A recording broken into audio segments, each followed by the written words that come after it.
Hey guys, thanks for tuning in to another video on InRangeTV. I'm Ian McCollum, and today we have a very cool special guest, Mr. Ken Hackathorn. And we're going to talk about some of the history of practical shooting competition, because you have something or other to do with some of that, don't you? Yeah. So, IPSC?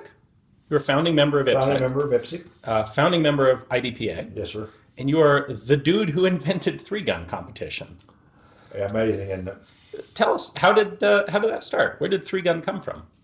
Well, in about 1978, I think it was, there was an NRA show in Salt Lake City. That's where it was hosted that year. And I was then on the staff of Soldier of Fortune magazine, which you remember in that era was a kind of a That was the a magazine. big deal, yeah. And anyway, I wrote a column called, I think it was called Combat Weapon Craft. And the truth of the matter was, I knew Bob Brown from The publisher. earlier in life.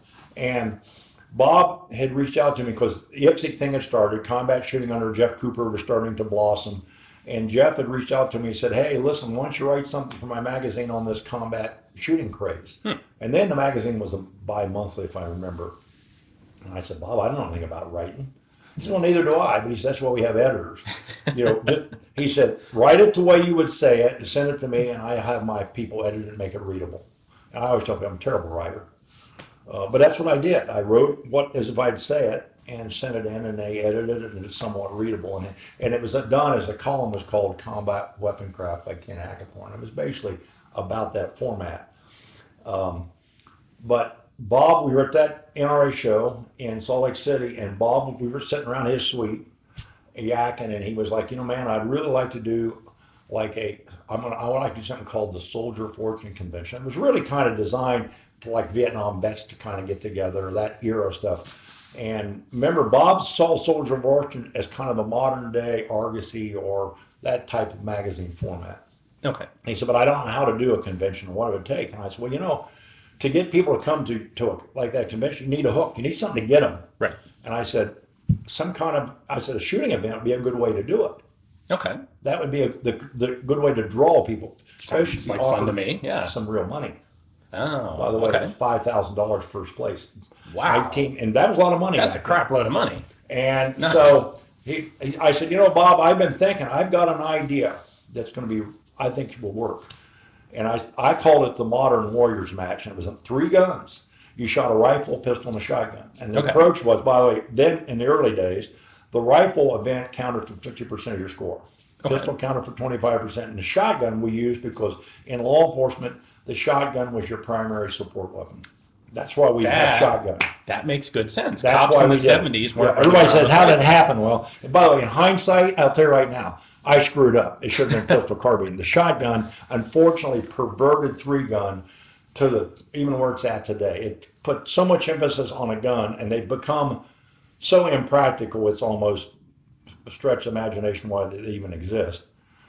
But the point of it is, that was the format. And one of my buddies then, who's since passed away, friends of Larry Vickers and mine, a guy by the name of Dick Thomas, and from Columbia, Missouri, he had just entered into an agreement where he had bought land in Columbia and built a range for and Ray Chapman, who was the champion shooter. Columbia, Missouri. Missouri, excuse me.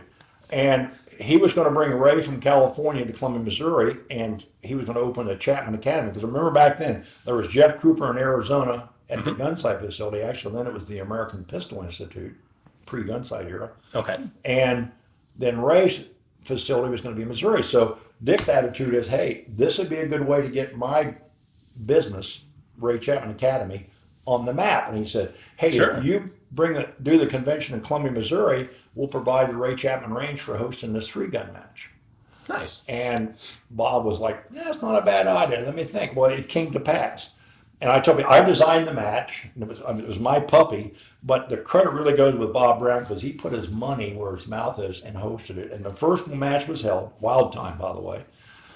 And good match, people had a great time. And then from then on, every Soldier of Fortune convention, the 3-gun was the main integral component, and it grew in popularity. I don't remember how long Soldier of Fortune existed because eventually I went off in another direction. But after however long those conventions went, 15 years or so, they eventually did kind of pass.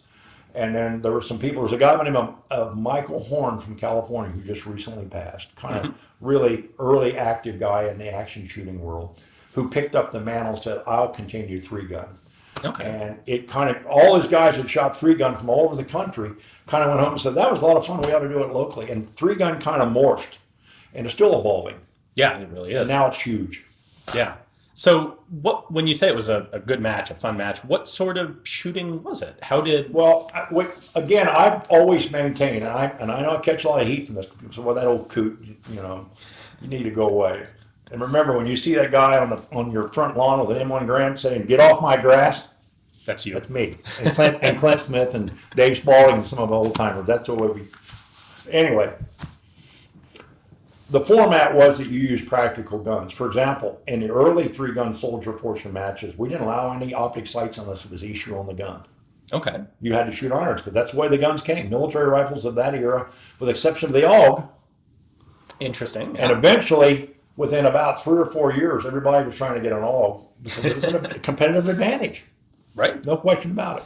Especially if you got the AUG with the little dot reticle. Yeah. But shotguns, you had to use a shotgun, and you could the barrel could be no longer than 22 inches. The magazine extension tube could not extend beyond the barrel. You could only start with 5 rounds in the gun because the standard 870 police gun, typically that was it. 5 rounds. And pistols, Buck, slug, birdshot? both. Basically, it was buckshot or slugs. Okay. And depending on what the state dictated. Birdshot, we didn't use early on. It was pretty much all buckshot because you had, if you're using a paper target, most of it was all steel knockdown. Okay. And again, cylinder bore chokes with birdshot at a steel target at 30 yards with birdshot's pretty iffy. So buckshot was kind of the way you went. But it was built around that format, that practical applications. You were shooting from foxholes, you were shooting from cover, you were running from position to position. That was the approach. To this day, I still believe that practical shooting, and it's evolved dramatically, as you know, that at the end of the match or when you walk away, you should do one of two things: either learn a lesson or confirm something that you've programmed into your skill level. In other words, you say, "Well, I didn't screw up, I didn't learn any lessons, but I know that what I'm doing is right. It worked for me. I performed well."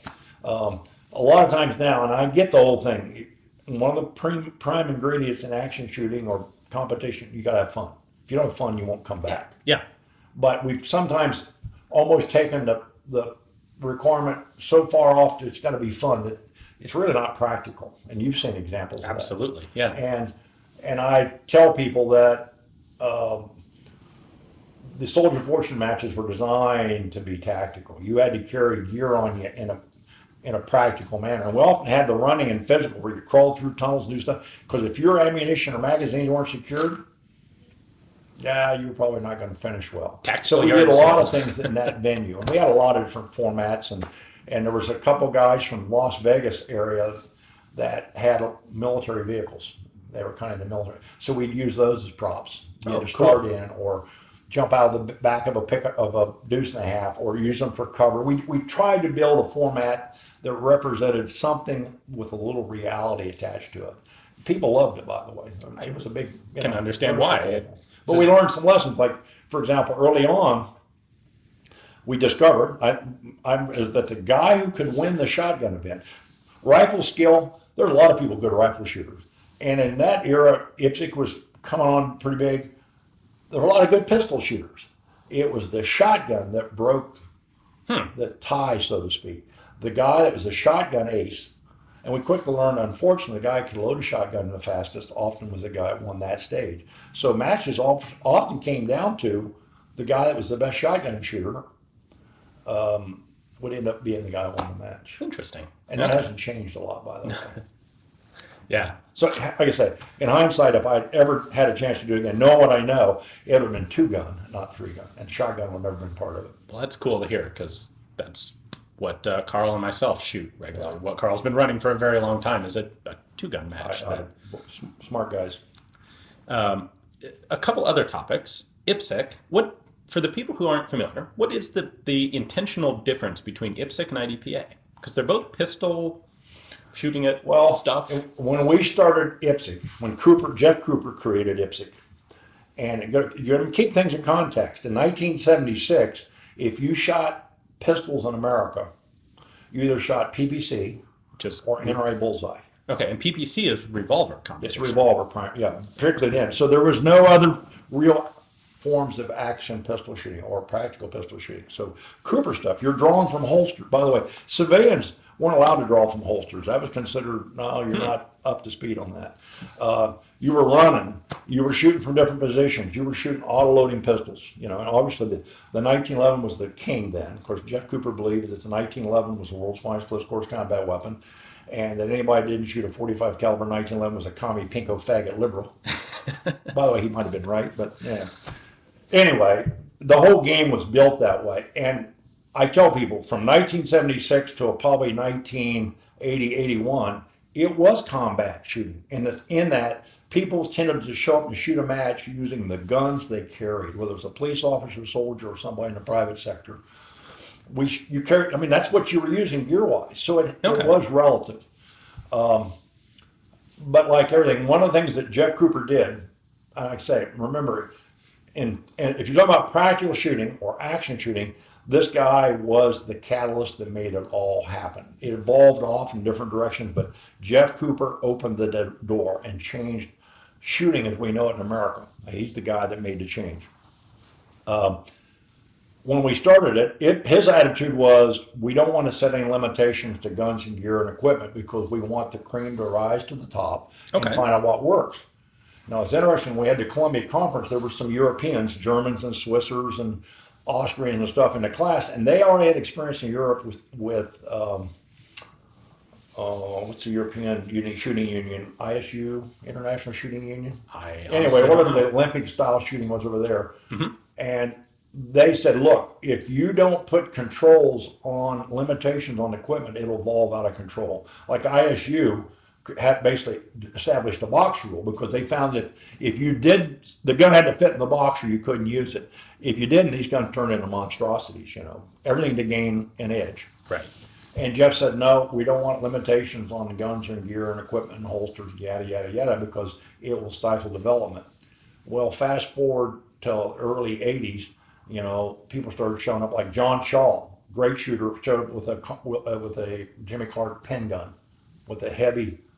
And then, of course, the compensator started showing up. And in other words, equipment started evolving to what we ended up with is guns that were ideal for IPSC competition. Not for anything else, right? But for IPSC competition. So in some ways, by the time Jeff realized, oh my God, this thing has went way off track, he just threw up his hand and said, I'm done with it.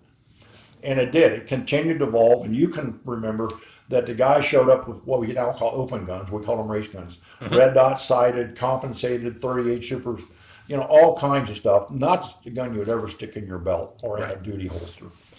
And it got to the point where a lot of us that were involved in IPSC, and by the way, IPSC involved in the United States to USPSA, right? International Practical Shooting Confederation. Well, the Americans didn't necessarily want to, once IPSC became an international sport, and by election purposes, then the Europeans took over control of IPSC. Americans being Americans. We kind of have this thing about Europeans telling us what to do. This is true. And then you had the California faction, which then was the biggest group of action shooters or practical shooters in America. And Californians being Californians, they weren't happy with IPSC, and they said, we're going to go our own route, and they created the United States Practical Shooting Association, USPSA, which is still very active today. Mm-hmm. So USPSA is kind of the American division of IPSC, but the separate rules and different issues, different targets and stuff. But the bottom line was, a lot of us, and I got to the point where I lived to shoot IPSC matches one time. Every weekend, if I wasn't working, I was in a car going to a match somewhere. But we saw the direction kind of going off, and I remember going like, this is getting kind of bizarre. And Bill Wilson, who used to contribute a lot of money every year to IPSC, because it was to his benefit, he sold a lot of guns to the IPSC shooters and USPSA. He saw USPSA going a direction that he wasn't happy with. A lot of us were. I remember, most of them, Larry Vickers is a USPSA or was a master class shooter. He was a good competitor. We all kind of looked at it and went, this thing's getting really bizarre. And Bill wrote a letter to one of then the director of USPSA, and it was presented at the national match when they had the big meeting. I think it was in Virginia. And he read the letter, and basically, Bill Wilson wasn't chastising, was saying, I think USPSA is kind of getting off track. We need to get things more back in line. And the essence was, the equipment ratio got such that only the average guy couldn't afford to get in. If you wanted to start shooting and you look, my God, it's going to cost me $2,500 for a gun, and all the stuff was just, we were losing what we needed, the mechanism to keep bringing people into the shooting competition world. And basically, the people at board of directors then rebuked Wilson and kind of made fun of him and basically said, nobody's going to tell us how to run this organization, and really were pretty rude in their response. And Bill, being Bill, said, screw you, you ain't getting any more money out of me. I'll take that same money and start a new organization. And Bill called me and said, hey, I want to start a new thing called IDPA, International Defensive Pistol Association, and we want to do all this stuff. Are you with me? On the phone, it's pretty easy when you're 1,500 miles away. Yeah, man, I'll do it. Well, he actually did it. Crap, he called you bluff. And to his credit, and this is an interesting one, Ian, at that time, and that was in like probably 1994 time frame or so, Bill Wilson foresaw the coming of the CCW movement in America. Interesting. He predicted it. Okay. I'll be honest with you, I didn't think it was going to happen. I was like, yeah, right. But that mechanism with the timing of IDPA made it a success. Okay. And again, when we created IDPA, when I remember we sat down in a meeting to do it, we had Dick Thomas, who was also a founding member of IPSC. Larry was one of the Vickers founding members, Walt Roush, of course, Bill was there, and John Sale were kind of the guys. And we all had one thing in common. We were very involved with USPSA. So we kind of looked at, these are mistakes that we think USPS made, so we're going to create around them. And I remember after one of the sessions, we're all sitting around with a little adult beverage, discussing things, and we all kind of agreed that even IDPA over a period of time would evolve to become what USPSA is, because it's just the nature. Life is about change and shit changes. So, but that's how IDPA was created. By the way, huge success. I was heavily involved, same thing, for probably about the first 5 years. I enjoyed it, had a great time. We created divisions. Like, for example, we realized that even though you may be a fan of 1911, the world was changing. And there was other guns taking a 1911's place, the Glocks, the Beretta 92. We saw a whole family of guns, so we said, we got to change it so that there are other divisions that these guns can compete on an equal basis, which I think was a great idea. I think so. Yeah. It's interesting now, if you look at IDPA, that CDP, Custom Defense Pistol 1911 Division, is now probably the smallest one. So, okay. What do you, if you were going to do something in that vein again, if you're going to try and start a practical shooting organization again to focus on actual practical, what would you do differently? oh man, first off, I'm not that dumb. I would never do it again. I would never. And I just think no matter what you do, you got about a 5-year window where it'll be done right, and then. Okay. But the competition mentality, it's kind of like being I suppose being a druggie. You can't help yourself sometimes. You just got to change things. And so I don't know the answer to that. After 2 tries, I don't know if there's a way of doing it. I think we kind of have to accept that everything is going to evolve, and it's going to evolve in the direction of where the majority of people in competition shooting are hardcore competitors. Right. And they want to create what they think is best. I'll give you an example. We saw that in USPSA, prize money and prizes was the momentum that drove the top shooters. They showed up to a big match to win money or prizes. Right. And we also, for example, a lot of common prizes in USPSA in that era were guns. You go up to the table and you pick up a gun. We would see guys walking back to the table selling a gun on the way. Right. For money. Yep. We saw that. And by the way, what that did is you had the top, say, 3% of competitors, the real good guys, winning all the money and all the prizes. Well, the guys that paid the bills, the average guy, he was never going to get anything. And he said, what do you think if you spent your hard-earned money, took your own vacation time, went to a match, and you saw this guy selling that gun for $500, you're as like bullshit. I gotta say, when we did our big, fairly recent 2-day regional sort of 2-gun match, one of our specific things that we did very deliberately was the prize table was entirely random. you got a patch, a cool dude, legit patch for placing or winning, but you could take first place and be the 85th person on the prize table. And what happened in IPSC or in IDPA, we saw that and we realized that's a negative. Well, somewhat naively, but we said, so we're going to eliminate the prize money and the prizes for the top guys. You can get a trophy, you get recognition, but the prizes will be always random. In other words, you may finish 56th in the match and win the gun. I mean, they're just by random. So in other words, the guy who's just a regular Joe stands a chance of going home with the prize. We're going to eliminate the draw from the top competition shooters as far as prize money. And by the way, they tend to be the people that push the rules and invent things. And quite honestly, we're sometimes, not often, sometimes they're pretty whiny fucking people. So we said, if they don't show up, it's not going to be the end of the world to this shooting discipline. Right. Now, fast forward, say, a decade after we did that. What happened, we never foresaw that the nature of competitive shooting is now changed, that everybody that's, quote, professional shooter sponsored. In other words, they've got people, you see them in their shirt. They're wearing shirts that I tell people professional bowler would refuse to wear. They're pretty hideous. I wouldn't be caught dead in one of those things. But they sell space on their shirt. Yeah. So they'll shoot IDPA because they want to be able to go to their sponsor, the guy's giving them $5,000 a year for whatever, and say, look, I'm first, second, third. In other words, they want to show wins as verification, keep giving me the sponsorship money. So in many ways, we didn't really change anything. So you see the top level IDPA shooters are generally sponsored professional shooters, and they don't give a hoot if we don't give away prizes. They want that sponsor to keep funding them. Right. So just moved the source. We didn't really fix what we thought was a problem, but perception-wise, to the mass of the shooters, your people who pay the bills, it's still, they feel better about the system. Well, if you show up and you don't have to be in the top positions to actually win something cool, that helps. I really think it does. Yeah. And then we also see the things about, there's always issues about the rule books. And I'm glad I walked away from IDPA when I did, because I just didn't want to be part of that whole stuff anymore. And people ask me, what do you shoot competitively? No, I don't anymore. And honestly, if you were to have one, I live in an area where there's not much of anything because I live in a very remote area. But even if there was a match across the street from me or across the road from me, if say my ranch neighbor decided to put on one, I might go to watch. But my competitive spirit isn't what it used to be. Plus, when you're in your 70s, you can't run as fast. I still shoot. And I'll be honest with you, I'll shoot something and go, man, that's pretty good. I did pretty good.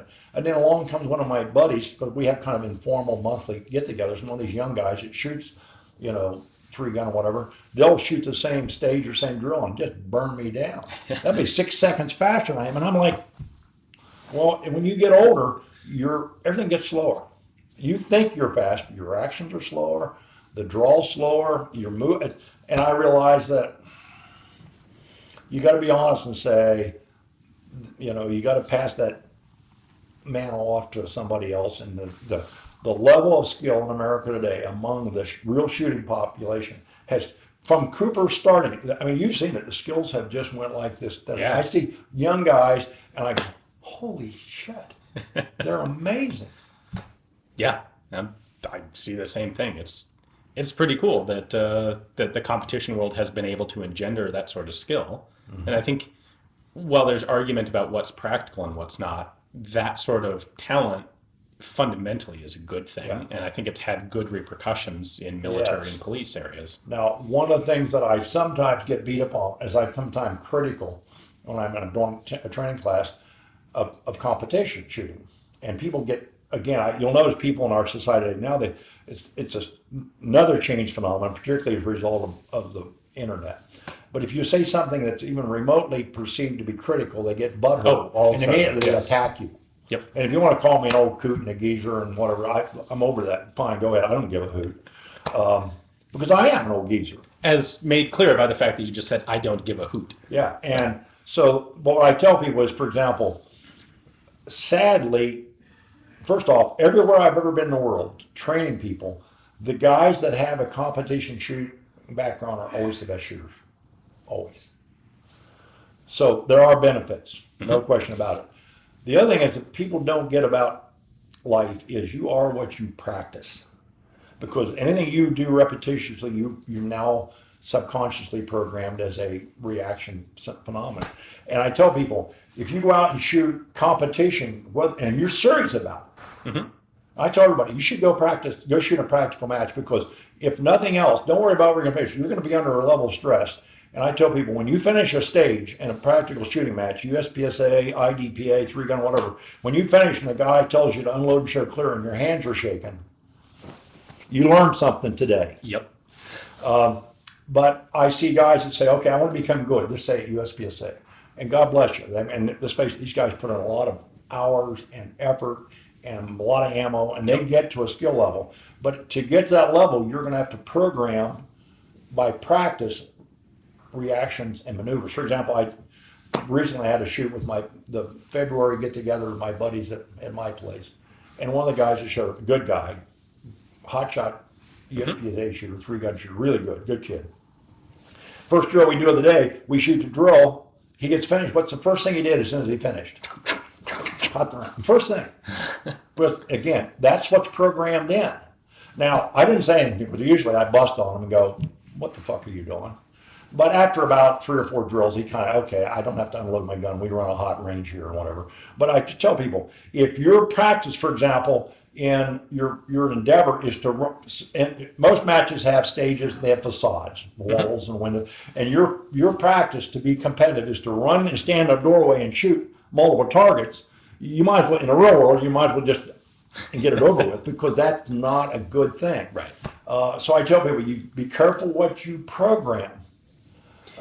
And part of that is there's no way to actually have a competition that perfectly simulates reality without 50% of the competitors being killed by gunfire. Yeah, I mean, again, years ago we tried in the early days of both IPSC and later IDPA to have stages where nobody could see. In other words, you walked up, it was bermed in, and we did it Soldier Fortune. We tried it where it was bermed in range, and you basically walked up. You were given a scenario. And when you go through this breach, this is the problem. You don't know where the targets were, how many, whatever. You didn't get any walkthroughs. I love that idea. And by the way, it was great. What it did was it leveled the playing field. Suddenly the real hot shots and the average guy's scores became very similar. Because the hot shots had to slow down. Right. Or if they didn't, they failed miserably. What unfortunately happened was, guess what? By the second day, there were guys up on the mountaintop with binoculars figuring out what's going on in there. See, so that's the drawback. But again, when you do something like that, and the guys, because I tell people, look, in the real world, you don't get to do a walkthrough. What? No? We know that in a match, you're going to be required to put 2 hits on the target. In the real world, it may take 1. It may take a full magazine before that guy gets the message he's supposed to go down. So you don't get all this rehearsal doesn't mean shit in the real world. Nonetheless, if you can, go shoot a match once in a while. Right. Get the experience. We all know people when they first started shooting IPSC, IDPA, USPSA 3-gun, I'm pretty good. And they leave the match like, you get your I ego need binoculars out to see where I finished on the list, So it's a good experience, but I tell you, everything in moderation in life. Yes. Nothing wrong with drinking alcohol. It's just in moderation, So that's kind of my approach to action shooting. I think I agree entirely. Oh. Well, thank you very much for stopping by and sharing this. We really do owe you guys a debt of gratitude for getting all of what we have as a competition world off the ground. Yeah, and ultimately, I'm having had a little bit to do with it. I'm ultimately, no matter what, I'm always proud to see what's happened in America. I mean, the gun culture has grown, shooting skills have grown across the board. Lots of people are having a good time with firearms, which befuddles the antis that people can actually use firearms in a positive, enjoyable manner. They just can't quite wrap their head around that. And my theory is the more it grows, the more it's more popular. Ultimately, we're all going to benefit. So there you have it. Thanks for watching, guys. Hope you enjoyed the video. Tune in again next time to InRange TV.